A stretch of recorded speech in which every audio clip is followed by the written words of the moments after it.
laga kontra Deltras FC?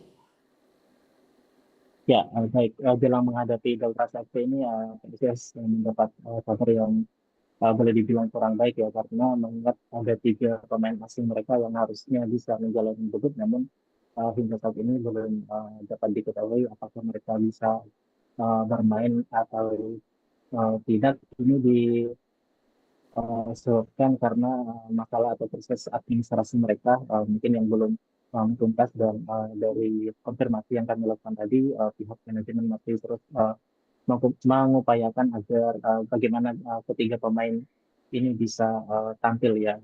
Dan dari tim pelatih juga, Coach Jafri Sasra juga berharap ketiganya ini bisa bermain tentunya agar bisa memberikan dampak positif atau juga bisa mengangkat performa tim yang saat ini sangat membutuhkan poin demi poin untuk bisa tetap bertahan di kompetisi PPBL Championship musim ini, dan juga tentunya bisa terus naik ya dari urutan papan bawah klasemen.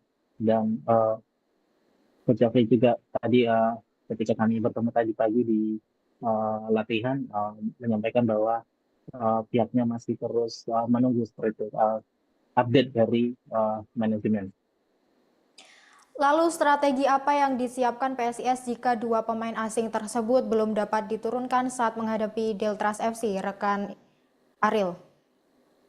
Ya, PSIS Semarang di paruh musim ini mendatangkan tiga pemain asing. Mereka diantaranya adalah Jonathan Rodriguez, kemudian ada Rafinha yang dipinjamkan dari PSIS Yogyakarta, kemudian ada juga dari uh, Borneo FC, namanya Alder Simanca. Mereka ini menggantikan tiga pemain asing sebelumnya yang keputusan manajemen memutus atau menghentikan kontrak mereka, yaitu Marco Ivanovic, kemudian ada uh, Luan Diaz, kemudian ada Camilo Sanchez. Dan bagaimana jika ketiga pemain asing baru ini belum dapat dimainkan? Tentunya kemungkinan masih akan menggunakan format atau skema yang kurang lebih sama dengan laga sebelumnya menghadapi PSS Sleman di pekan ke-15. Pada saat itu harusnya juga diharapkan tiga pemain asing baru PSIS bisa tampil saat menghadapi PSS Sleman, namun nyatanya mereka belum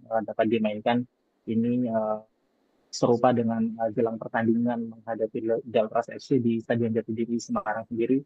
eh, Kabar ketiganya belum dapat dimainkan. Dan adapun untuk pemain-pemain yang kemungkinan akan dimainkan, tentunya kombinasi pemain naturalisasi dan pemain-pemain baru yang didatangkan paruh musim ini, dan juga pemain-pemain yang dipertahankan ya. Dan untuk di pertandingan selanjutnya, ada kemungkinan juga uh, kiper PSIS Semarang yang baru, Mario Lodok, mungkin juga sudah akan diberikan kepercayaan untuk tampil sejak menit awal, berdasarkan amatan kami dalam latihan tim sejauh ini dalam rangka persiapan mereka menghadapi Deltras FC. Demikian yang bisa saya sampaikan. Terima kasih